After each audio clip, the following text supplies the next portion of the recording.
Hi, and welcome to Anchoring Wounded Christians Through Spiritual Storms. With your host, Heather O'Brien, I'm going to give you step-by-step details to help you defeat the enemy. Hey, warriors, welcome back. Today we're going to talk about step 1 in healing unresolved hurt. This recipe actually has 2 steps, so stay tuned. But today we're going to talk about step 1. In step 1, what we're going to do is actually mourn to be comforted. If there's no mourning, there's no comforting, and that's what the Bible explicitly says, that in place of our mourning, we will be comforted. So I want you to tune into this class discussion about step 1 in healing our unresolved hurt. Today we're going to talk about 2 steps to healing lingering hurt.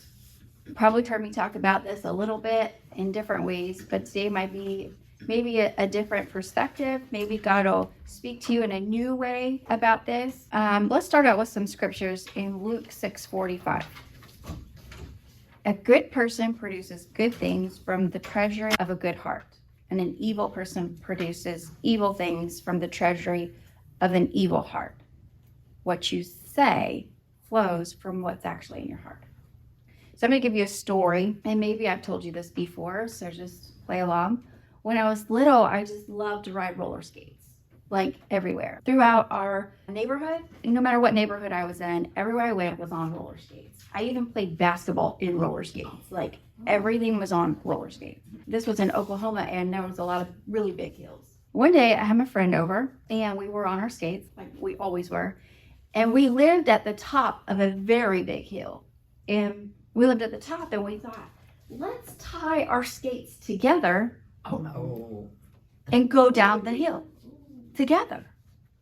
I don't know how old I was, probably somewhere between second and fifth. Let's go with that. So I had this brilliant idea. Of course, there's no parents around. We're just outside playing. We're old enough to play, and we do that. We literally we lace up our skates and we tie them together so that because we want to be friends and we're doing this together. And I had never experienced a skinned knee before that day, but that day I did.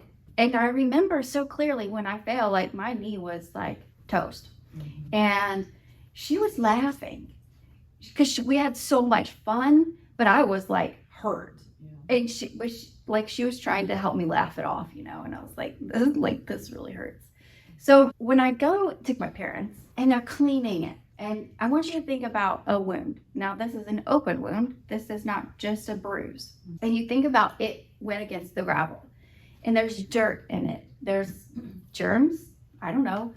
Dirt, grass, who knows? But if you just slapped a Band-Aid on it, you might get infected because it's got to get cleaned before it can be covered up. Right?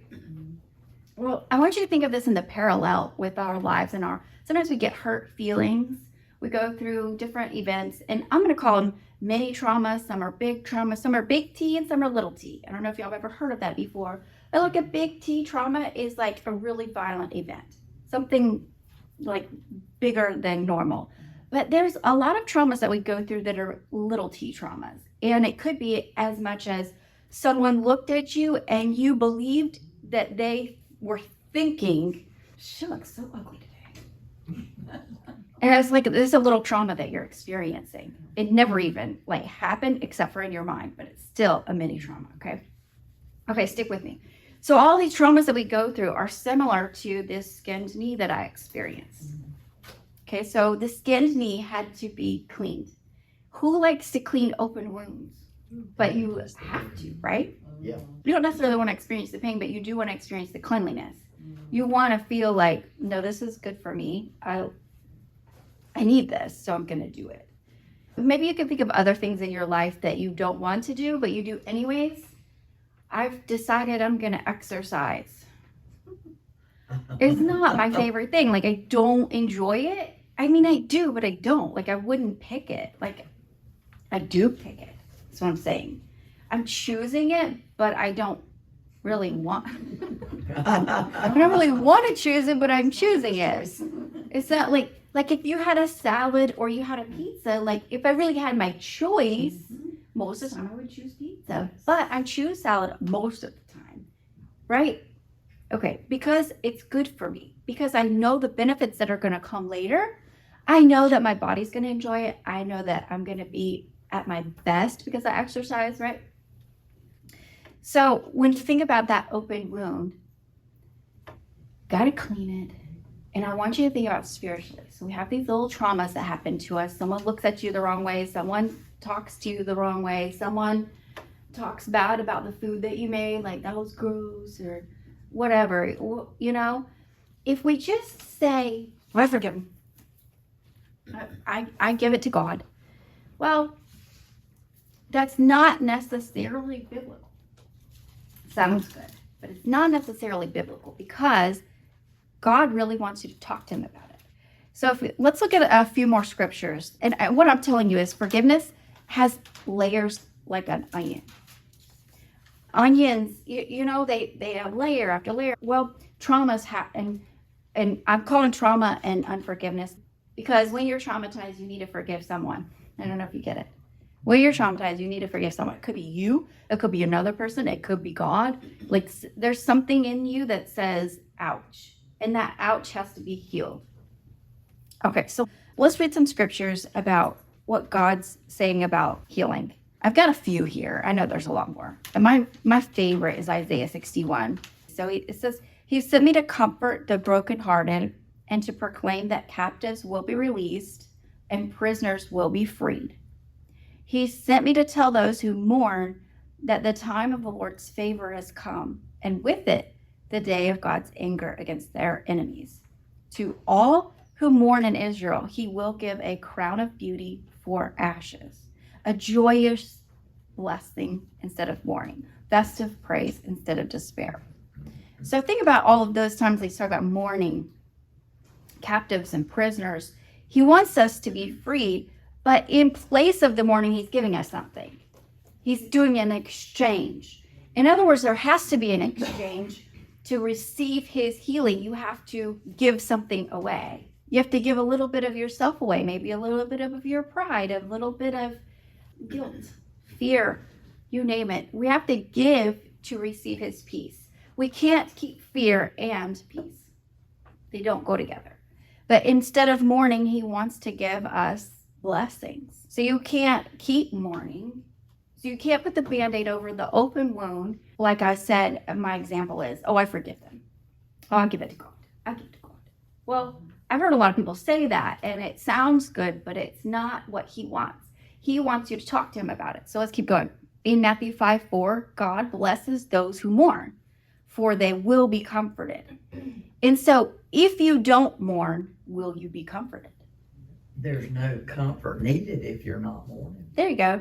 Because there wells up within us a pride that says, I'm fine. I got this. Yeah. I don't need God to bring comfort to me. I'm fine. I forgive them. It's fine. It's fine. You know, sometimes we say, it's fine. I forgive them. Yeah.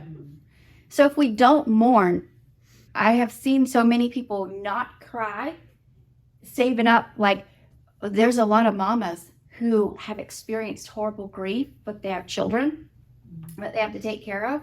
And so they buckle it up and they say, well, I don't have a choice to mourn right now. I've got to take care of my kids and my responsibilities. But I'm telling you, that grief, it's still there. It becomes a heaviness and an oppression if you don't mourn. Because when you mourn, if you think about like tears, you're getting rid of the grief. Yeah. But if you don't get rid of the grief, how are you living in comfort and peace? You're not, usually. And so it'll come to the surface in a lot of ways that maybe deceive us. And we think that was fine, and this event right here, this is the thing that's bothering me, when all along you have so much grief inside of you, anything's going to trigger you. So look in Psalms 34:18. The Lord is close to the brokenhearted. He rescues those whose spirits are crushed. So he wants to rescue us. We can't rescue ourselves. In 2 Corinthians 1:3-4, God is our merciful Father and the source of all comfort. He comforts us in our troubles so that we can comfort others. So if he's comforting us in our troubles, I would say that means we aren't allowed to comfort ourselves with what are the different various ways that we figured out ourselves. Food, TV, work a little bit more, stay busy. Let me tell someone else my problems. So if we're not being comforted by God, who are we being comforted by? It says that he's the source of all comfort. That's straight from the scriptures.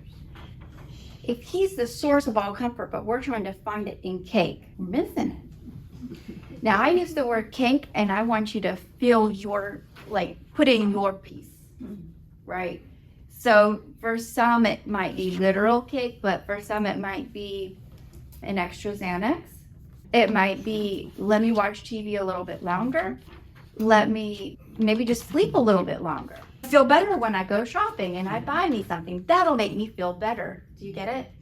In other words, that's my comfort. That's the thing that's going to make me feel better. So there's stuff in this world that makes us feel better apart from God.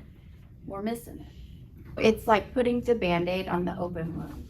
Remember the stand-up knee? I need to clean the wound.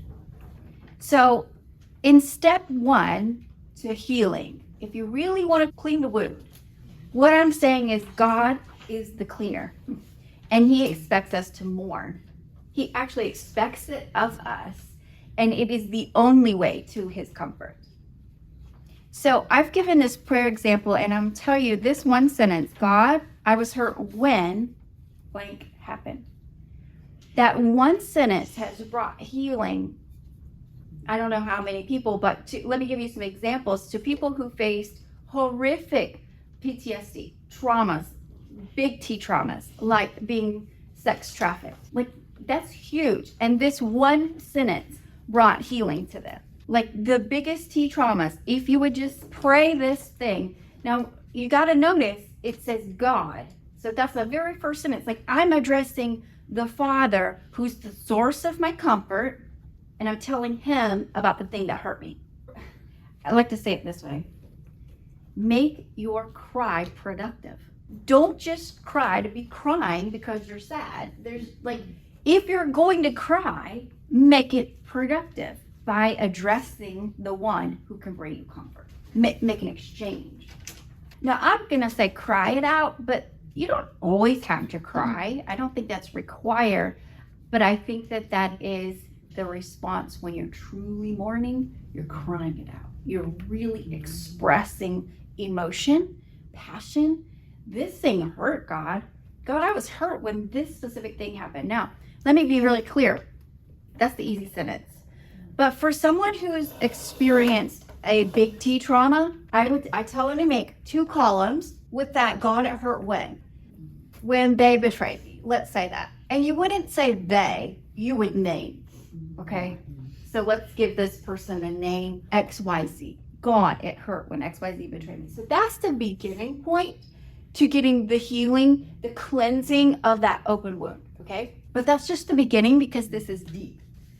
So if you really want to deal with the onion layers, remember I told you it's like onion layers. If you want to deal with all the onion layers, remember that stand-up meat, it probably had some gravel in it, maybe rocks, maybe dirt, maybe grass, maybe some viruses and germs. Okay, those are all the onion layers. Do you get it? So what happens when we're betrayed? Let's write out our onion layers. Has anyone in here been betrayed? You know what I'm talking about?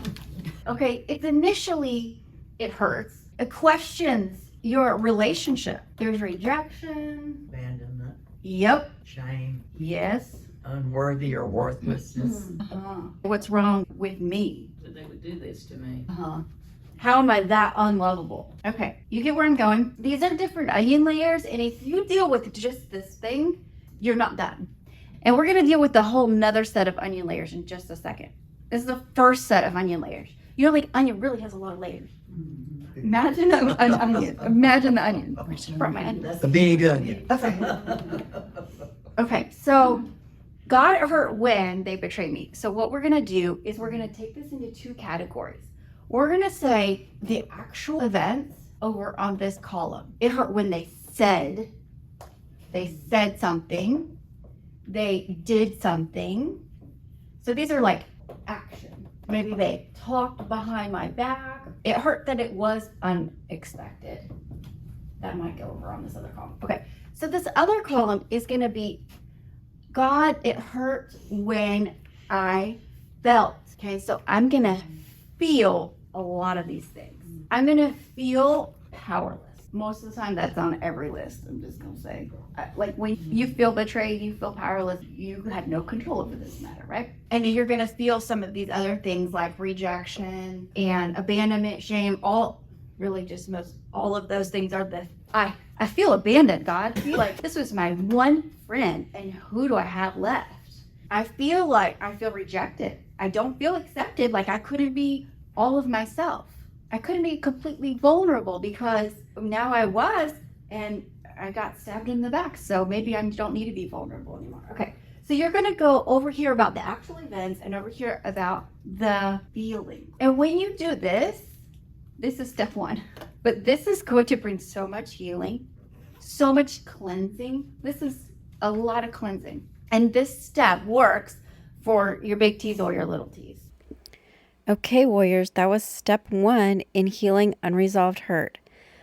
Stay tuned for step 2 coming up. We're going to learn about how to heal unresolved hurt by releasing judgments, including disappointments.